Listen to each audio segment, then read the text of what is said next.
Hello there, I'm Tim and he's planning a monstrous Eurovision party and this is How to Murder Feet, Part 2 Southwest Coast Path Special thing. I'm here again.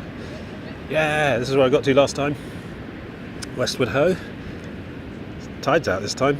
I'm too lazy to go down there and do a map because I'm just having lunch. So I've been travelling for about 6 hours already, so like 3 trains and 2 buses or something. And I've arrived here where I left off last time in September. It's the 12th of May 2018 today. Nice weather, although apparently heavy rain later. There's my big bag of bag, and here's all my maps and such. Let's have a quick précis of what's going on this week then. So here we go. Yes, I'm not going to bother going down on the beach to do sound this time. Come on, focus, you can do it. There we go. Right, so I am here just off of Bideford, a place called Westward Ho, unbelievably. So this week we're trying to get to Padstow, which is there on the coast past Wadebridge.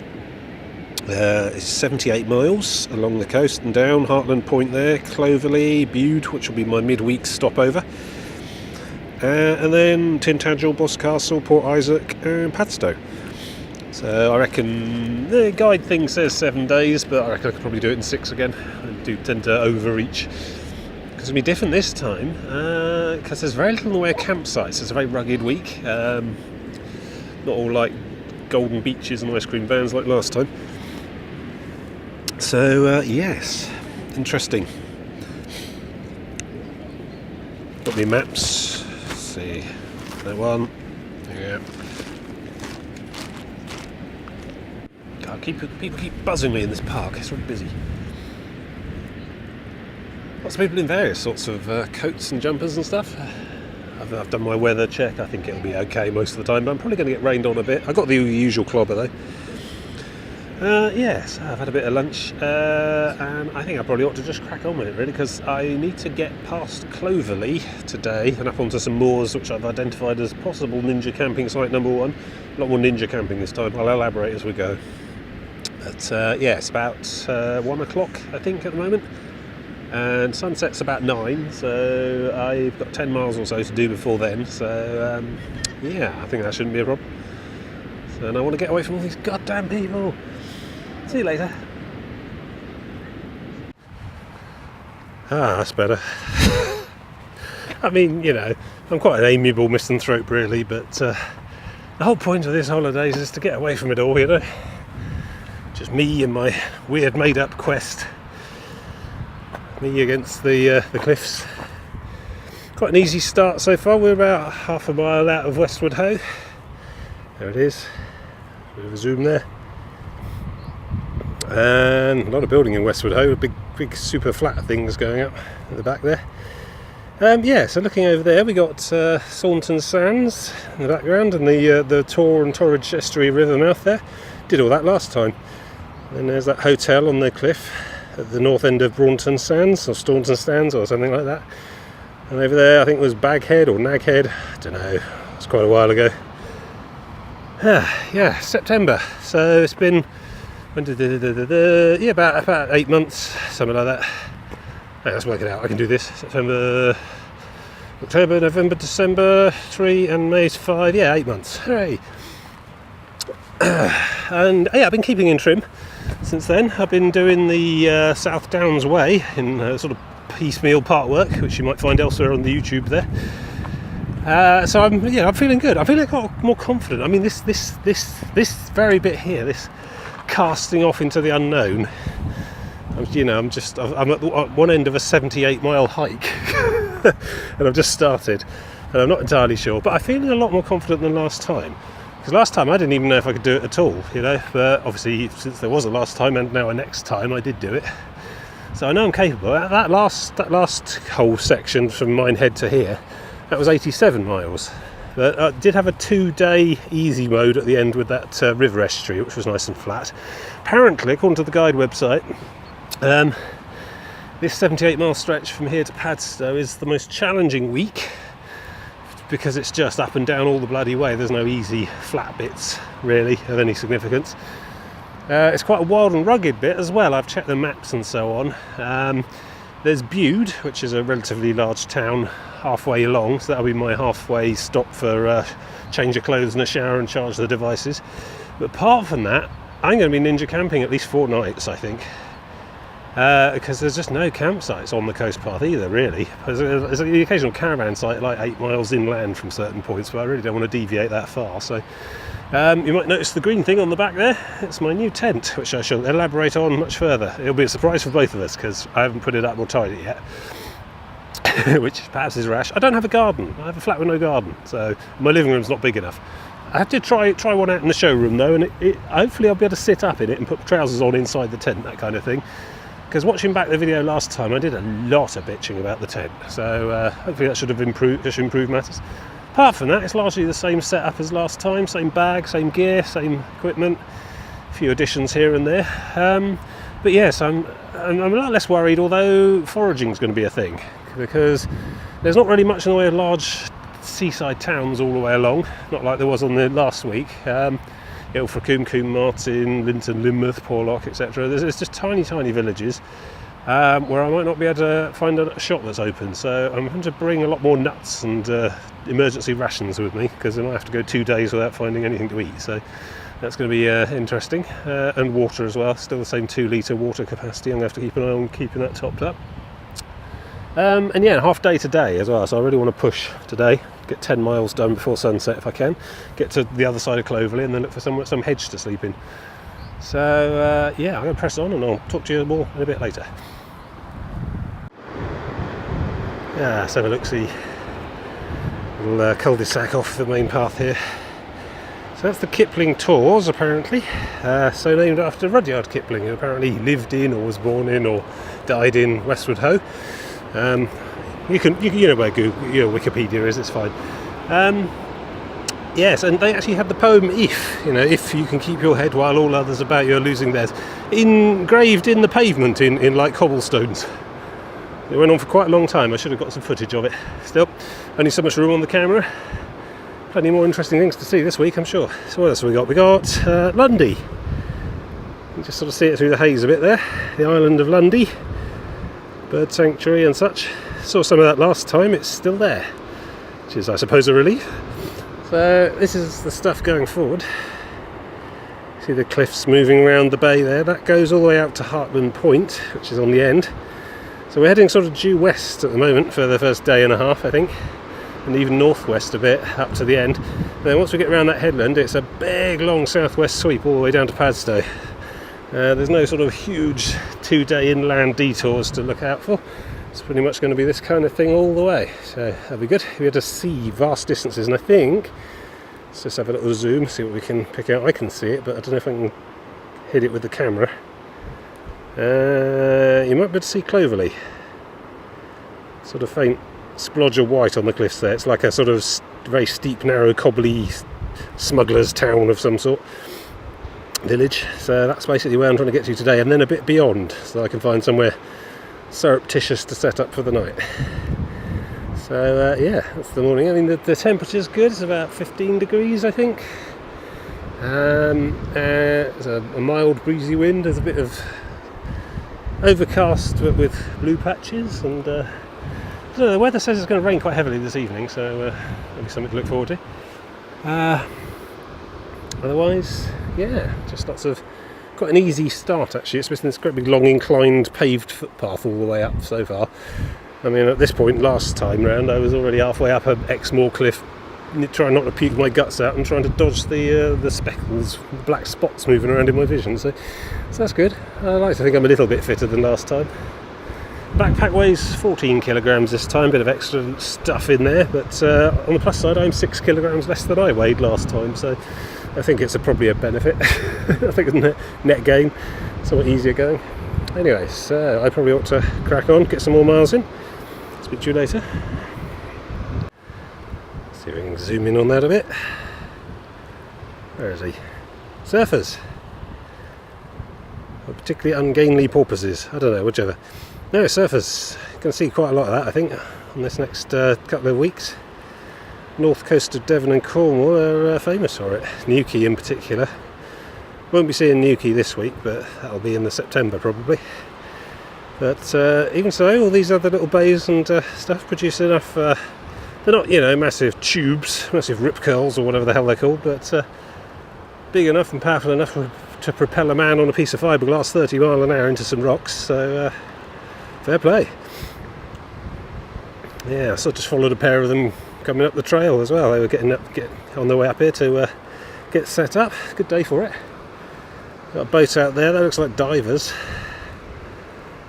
So people using the sea, scuba and stuff maybe. Maybe it's just sightseeing or fishing. Don't know. Yeah, and here's my first big hill of the, well, modest hill of the trip. About a mile and a half out of Westward Ho now. And look at it, magnificent. It's like I never left. This is why I do it. Quite low here actually. I mean the shoreline's only a couple of metres above the sea level here, but as you can see, we'll be back up to 150 at some point, not too far away. So yeah. See, I'm trying to work out whether that's better or worse, being able to see a vast sweep of coastline and see your day's destination in the distance. Because you get that sort of slowly crawling towards it, not really getting any closer sensation whilst actually hiking. But on the other hand, the views are much better. Whereas, you know, somewhere inland or on the earlier stages, where all you can see is the next hill, and no idea what's over the top. Is that better for surprise, or I don't know. Pros and cons, merits. Yeah, it's good, splendid. All right, I'm going to break myself in gently out that one. Yep, still alive. There we go, some sort of ruined tower there. Old Coast Guard thing maybe, customs post. Don't know. Certainly older than Napoleonic, I think. Oh, who knows? I just make this stuff up to fill the time while I'm recording, you know. Yeah, just seen them past a sign for Bucks Mills, 4M, 4 miles away. I think that might be my halfway, another of these tiny, tiny little smugglers' outposts. It's worse than Tatooine along here, it really is. I think that might be it there. Yeah. Zoom, and I don't know, white balance, that white speck there, that may be Bucks Mills. And then, of course, Clovelly for about 4 or 5 miles further than that. So, doing well, making good time, and enjoying it. So far, the up and downiness of it all hasn't become soul destroying on day one, which it did a bit on. Oh god, look at that! Oh well. Yeah, we'll deal with it when we get there. Easier going than the first week at Minehead, though. So far, although by all counts, the day between Hartland Quay and Bude is an absolute killer. 15 miles and a lot of up and down. So that's why I want to try and push a bit further each day than it suggests, so that I don't have to do quite as much on that day. But we'll see. It's all about how I feel, times, suitable campsites, all that. Quite a dynamic thing. Making it up as I go along, basically. So yeah, mind that cliff. It's all lovely and rugged so far. Getting a bit cooler, a bit more overcast. May see that rain as promised, but we'll deal with that too. God damn it.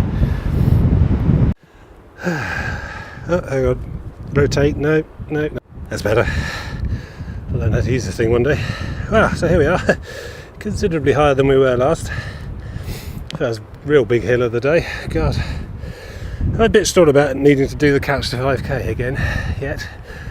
I need to do the Couch to 5k again. Anyway, I'm on top of some sort of steps up and over and down over what seems to be some kind of ancient field boundary, stone wall type thing, all grown over.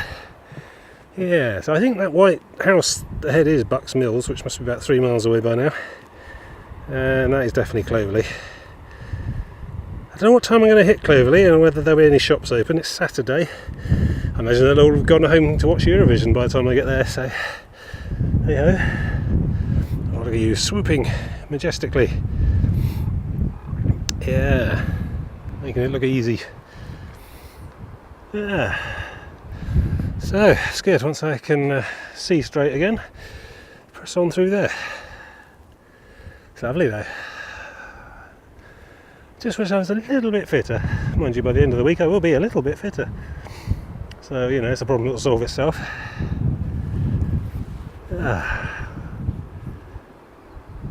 Alright, onward.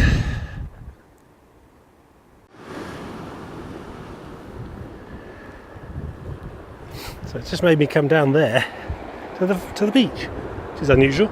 Normally it goes inland when you get one of them little river cutting bits, but no.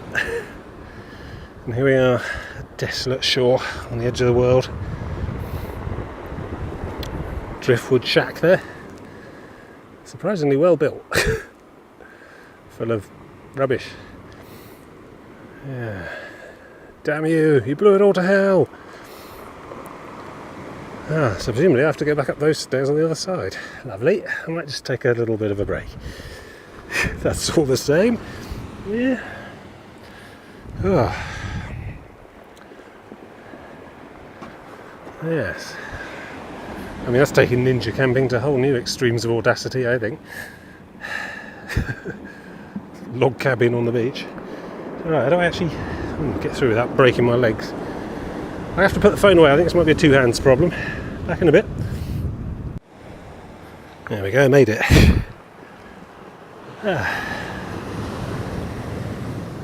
this stuff is... Oh, let's pick one up. So it's been worn fairly smooth, but there's still quite a lot of splinters. It's probably been in the sea for what, I don't know, month or two. Floating around, it floats of course. We carried God knows how far from wherever it fell off whatever ship. Quite clean and precise cuts, so relatively modern wood. No doubt this has been going around for hundreds of years. But there was some stuff printed on some of it, but I couldn't, it's been washed away too much to be able to tell. So when the first big spring tide or storm comes into the bay, I'd easily pick all that crap up out of the sea and throw it up here. And here it is. It's been here long enough for someone to build a shack out of it anyway. That sound. Lonely shore, the uncaring shingle.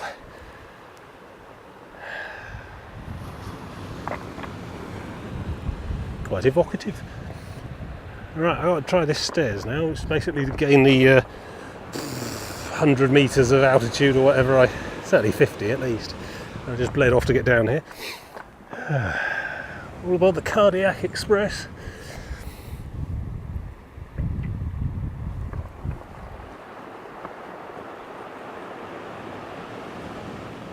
Yeah, I could live here, in that shack. So it's about 3:15. I managed to convince myself to stop and take a break, have a drink, sit down for a little bit. It's that sort of zone thing again, that trudge. I learned an interesting thing. I'm right-legged. In the same way people can be left and right-handed, I've noticed that when I climb stairs or go down hills or whatever, or climb over stiles, I always lead with my right foot. So that's interesting. Is that smudge on the lens? Oh dear. Hold on a minute. This won't hurt. Hold still. There you go. Dab. Good. Right. So yes. Look at this. There is Clovelly in the distance. The path I've actually come from that way. It's doubled back on itself. We're zigzagging back up the hill there. I'm sat right in the path, by the way. I just don't care. I haven't seen anyone in about an hour. You can tell when you're near a place, when there's a nearby car park or ice cream shop or something, the density of people increase on the trail. Again, I haven't seen anyone with this much clobber today. I mean, I think last time I only saw 2 people with as much equipment on their backs as I had for the entire week. So and that includes 2 out-of-bounds groups that overtook me. So let's have a look at the maps. Let's work out where I am. So here we go. This is the ever helpful OS Explorer series. And there we are, Bideford, Ilfracombe and Barnstable. I had this one last time. Look at that dog, he's so happy. Yes, so there we go. That's roughly whereabouts I am. I reckon I've probably come off the end of it now, on the bottom corner there. Let's have a look. Try and find where I am. Sorry, I won't shove you in my armpit this time. That was very rude. That's Barnstable. No, been there, done that. Is this just a single-sided one? Yeah. So... what we got there? That's Ilfracombe. It's on the other side. It must be right on the bottom corner of this one then. Folding. There we go. So let's get some focus. I wonder if I'm breaking copyright by broadcasting the images of this map. Anyway, there is finish of last time and start of today, 0. Westward Ho, and I've come along this path here. Is that really called Cockington Cliff? My word. Right, West Coast Cliff possibly, Babbacombe Cliff, Babbacombe Mouth. I think we're over. Oh yeah, that there. Oh, Peppercombe Castle. I pointed at that ruined little arched dome thing, I think. So yeah, we've been there. Oh, that means we're on to a new map already. I brought 4 maps with me this time. 4. I know, insane. Right, let's have a little look what we got here. That one is Clovelly and Heartland. OS 126.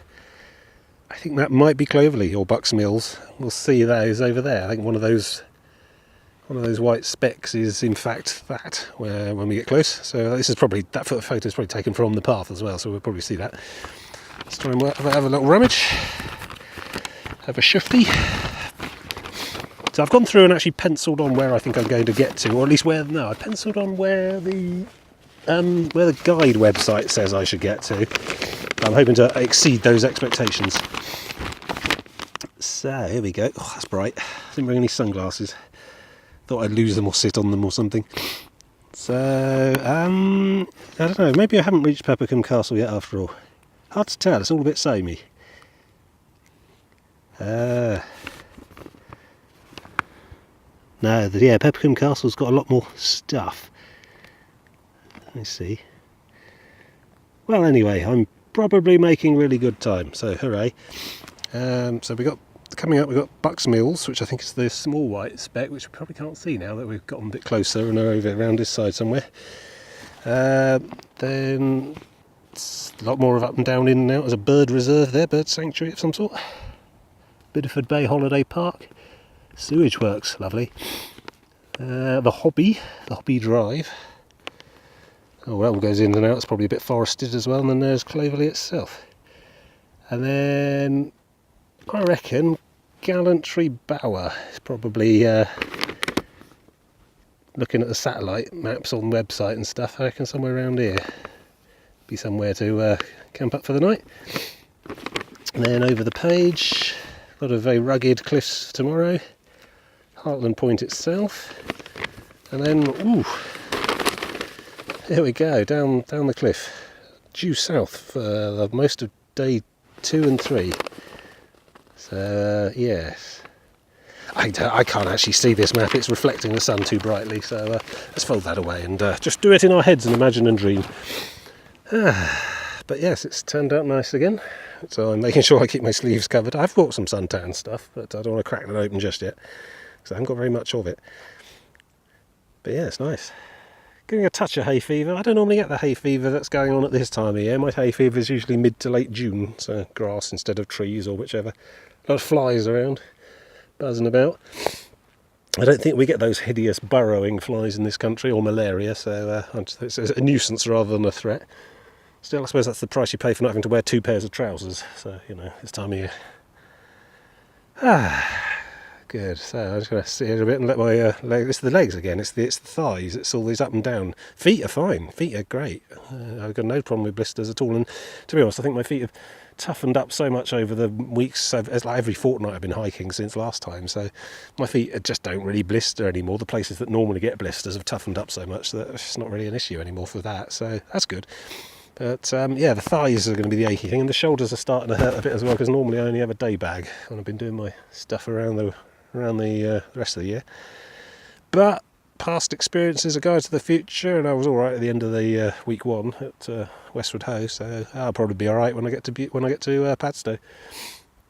But yes, I'm going to see what they mean by the most challenging week. The guide website says week 2 is the most challenging out of the entire 8, because it's pretty much up and down all the way, I think. There's no, mile-long promenades along seafronts or anything like that on this trip. Bude's got a short beach, and then it's back up into the hills again, I think.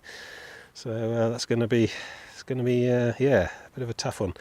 And I think, so Saturday today, Sunday tomorrow, Monday. Monday is day 3, and day 3 is 15 miles. Day 3 is described by the guide website as the most challenging day of the entire 640 mile 8-week thing. So I want to try and push on day 2 and eat into the mileage that would otherwise be doing on day 3. Day 3 finishes at Bude, so I'm going to get to Bude at the end of day 3, however far I push. But if I can overdo it on the first 2 days, that takes the edge off day 3 and sort of evens it all out a bit. That's the plan anyway. I haven't really done any planning past Bude, but I'm guessing that's a series of 12-mile rugged stages over the 3 days following, so no, I'll manage those as I go as well. Yeah, if I get to Bude, I think the rest of it will be a bit of a cakewalk. Well, relatively speaking. But no, I'm not panicking like I did the last one in September when I was, coming out with contingency plans to bug out halfway along at Ilfracombe and stuff like that. I will finish this. It's just whether I can do it in 6 days or I'll need 7. We'll see. I mean, the guide says 7, but I managed to shave a day off the previous week in September. I'm not sure if I'm going to be able to do that this week or not, but we'll see. People coming. I better wrap up.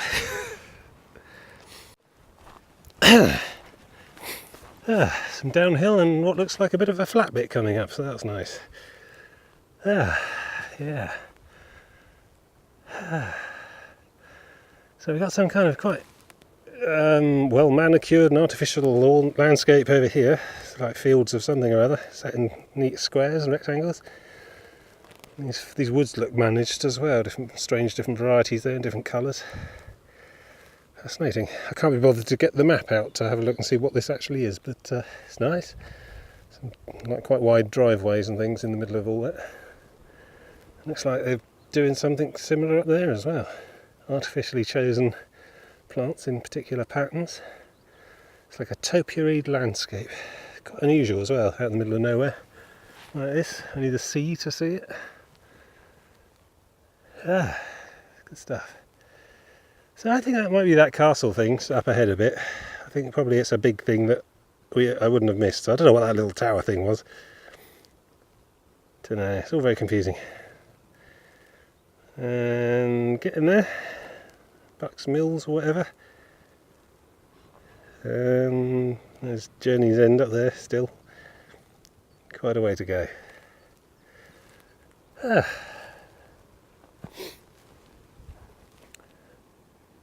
Sky looking a bit grey, but I think we'll be alright. Tend to get weird changes of weather near the coast, different from inland, so if last trip was anything to go by, the rain will probably pass inland before it actually hits. So if I stay on the coast, I'll probably be okay. Some noisy person on a motorbike or quad bike zooming around up there in one of these fields. I assume they're allowed to be there. Yeah. Keep moving.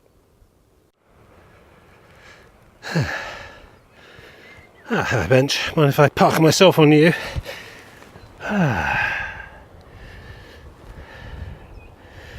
Going well. I think we're nearly at Peppercombe Castle, wherever that is. I don't think that's it. But that is fantastic. Look at that. That's like a set piece for an MMO, that. I heard you liked wilderness. I don't know if the path goes through or above or below it or whatever, but imagine living there and then suddenly needing a pancreas removed. It comes with disadvantages, clearly. Still, yeah, you can see power lines, telegraph poles and whatnot leading up to it, so that's probably got better internet than I have at home. Lovely. Imagine living there. Be some sort of author or painter or something. You need to get away from all these other human beings. Find your muse. Oh, smoke on the beach there. Plume of smoke. What's going on down there? Somebody's burning a little campfire going. Or an abandoned one. I don't know. Is there people there? Yeah, I can see movement. There's 2 figures on the beach down there. I saw 2 beach fishermen back the other way. Peered over the cliff and there they were down the shoreline. It's a narrow fringe of stone that must go all the way around. I mean, you could probably walk all the way around the coast path on it, but it's going to be really slow going compared to the path. But yeah, they had the big long rods with the telescopic tripod things out. Because I think it's high tide. You can sort of hear the rocks being churned under the water sometimes when it comes in. It's like clock, clock, clock, clock, clock, clock. And it's, yeah, good time for fishing, I imagine. Because the high tide churns up all the top shore sand and rocks and so on, rock pools and all that, and the worms and little crabs and things, and the fish come in to browse on those. And You chuck a long enough fishing line off the shore into that lot, you're bound to bring something in. That's the theory, at least, anyway. There's obviously some knack to it that fishing trips with me and my father never really quite got the hang of. Little Lundy in the distance, a bit clearer now. I saw some sort of thing, I don't know, it looked like a squirrel, that same sort of size and shape as a squirrel, and the same sort of reddish colour, but it didn't have the bushy tail, it had like a sort of thin cat's tail, and the tip was black. Before I could get the camera out or have a proper look, it bounded off into the shrubbery there. So there, stoat, weasel, vole, shrew, otter, don't know. Cheetah, I think. Cheetahs are the ones without the spots, are they? I don't know. I'm not really a nature person, which is why I'm enjoying this so very much. I like nature, I just don't really get to see it much. Living in a town and commuting to an office and all that. This is nice. So Clovelly there, that's day's end, in theory, or a bit past there. Starting to resolve into individual buildings, so we are making progress. I think Bucks Mills might be round the next cliff, so possibly there's something to look at there. Too much to hope shops, I suppose, but I'll try and grab something to eat if I see a shop that's open, otherwise I have got food on me. I'd rather not use that though, my bags of nuts. I've got 2 days worth of peanuts and cashews and whatnot tucked away in the top of the bag there. I mean, you know, I'll get scurvy eventually if I live like that too long, but it'll tide me over for a day where I don't find a shop or two, so, you know, somewhat prepared. The water's going alright. I'm only down a quarter of one of my bottles so far, but I'll probably need to drink quite a bit more before the end of the day. Tried to stock up on the way here, train stations and whatever, you know, hydrate myself and have a load of food, so I shouldn't need too much more today. Oh, right, I need to keep moving. I reckon I got about 4 hours, so it's 4 o'clock now, so I've got about 4 hours of useful daylight left, and then I need about an hour of between 8 and 9 probably to find somewhere to put the tent, so the remaining 4 hours should get me to Clover. I think I'll probably get to Clovelly in 3. I don't know, it looks near, but small thing far away, you know. I can squash Clovelly, squash it, squash. So, yes. Yeah, the madness has started already. Yeah, a plume of smoke on the beach there. Is that a distress signal? They're waving blankets over it? I don't know. I thought I could smell smoke. That was about an hour ago though, maybe I was having a stroke. That's toast. No toast, definitely no toast. Right, onward. So this is Bucks Mills, which is charming. Tiny little... and I'm 4.5 miles from Clovelly, and it's 5:30, so yeah, I'll probably get there by about 8, half 8, 9, something like that, and then I need to go up the other side as well for a bit and find somewhere to camp. Yeah, they've got an ice cream shop which is closed. So I think no ice cream shop at all is worse than a closed ice cream shop. So I'm not hopeful about Clovelly. Yeah, I'm going to get there. It probably has shops, but I'm going to get there too late, I reckon. Maybe there'll be a pub open or something, but given that I need to press on after the Clovelly to find somewhere to set up, don't know. So, fortunately I've adopted the philosophy of eating whenever you can on this trip, so I had all ginstered up from Westward Ho still, so I could probably go without an evening meal tonight, but breakfast tomorrow might be a problem. Like I say, I've got about 4,000 calories worth of mixed peanuts and things in my bag, so I can always start dipping into those if I need to. But yeah, it's just keeping an eye open for cafes and pubs and shops or anything that's open that sells food as and when I can, because certainly this side of Bude it's all a bit sparse, not like the previous trip, but you know, I could probably lose a bit of weight anyway. It needs to not impair my ability to walk, my ability to function on the trail, that's the key. So like lots of short burn sugary snacks and long burn oats and things, whatever, but I could just work off my fat reserves. Yeah, but I don't want it all slowing me down, that's the thing. Yeah, harder going than I thought. There's been a bit, the last 2 miles through quite a woody up and downy section along the cliff there. Yeah, so gonna have a bit of a sit briefly, have a swig of water, and then got to really push on. Try and get to Clovelly before dark, ideally. I could carry on in the dusk a bit. I'd rather not. It can be a bit treacherous on the path. Yeah. Oh, is that rain? Splendid. I don't care, frankly. A little bit of showers will pull me down a bit. Everything in the bag's in carrier bags anyway. I'm prepared for it. Sunny over in Clovelly. Obviously a local thing. Right, anyway, yeah, quick drink and then off we go again. Oh god. So it's about 6:30. I think I'm about a mile or two out of Clovelly now. Hard going. I don't know whether it's because I'm just out of condition or haven't done this in a while. The legs are starting to ache quite a lot. I mean, I seem to remember them aching quite a lot last time as well, so, and obviously you don't really remember every bit of every trip, but experience has taught me anything. It's that a night's sleep and I'll be good enough to go again tomorrow, but there's a certain amount of mind over matter going on at the moment.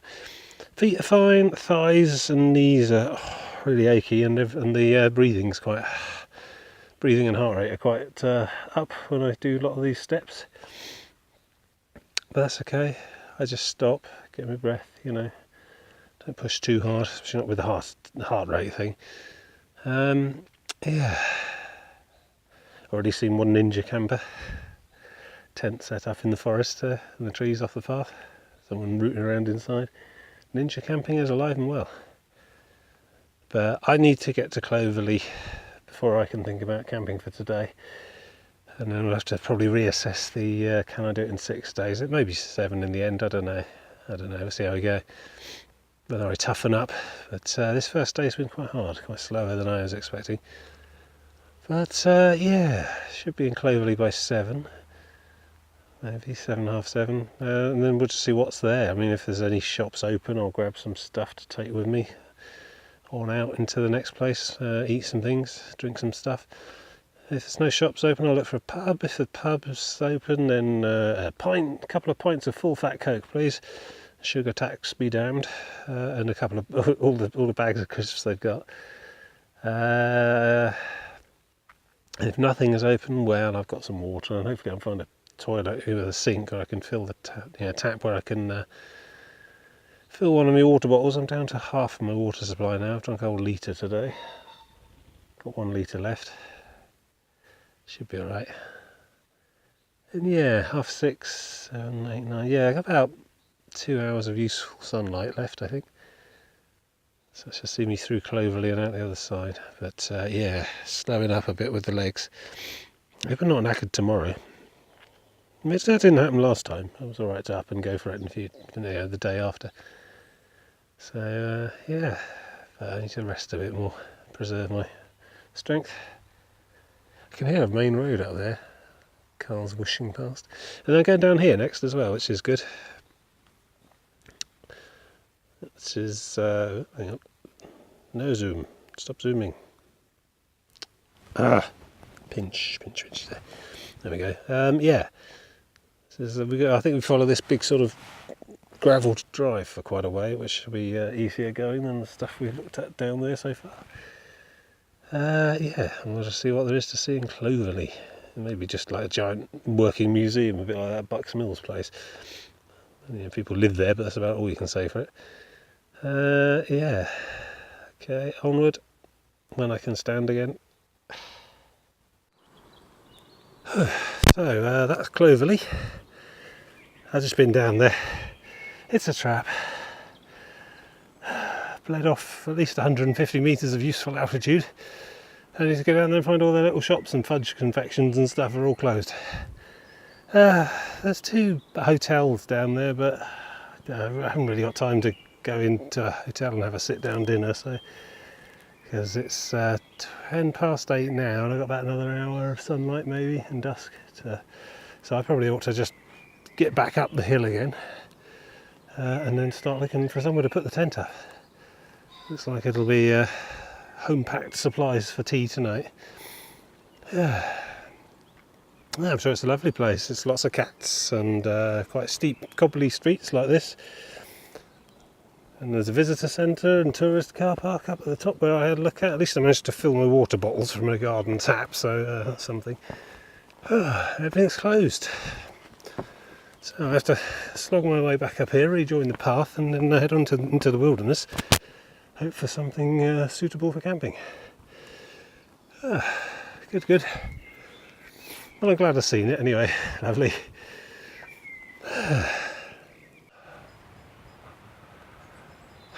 So it's about 8:30. It's getting late, getting dark. And that trip to Clovelly cost me time, so this will do, I think. This weird freestanding pagoda thing. Lovely.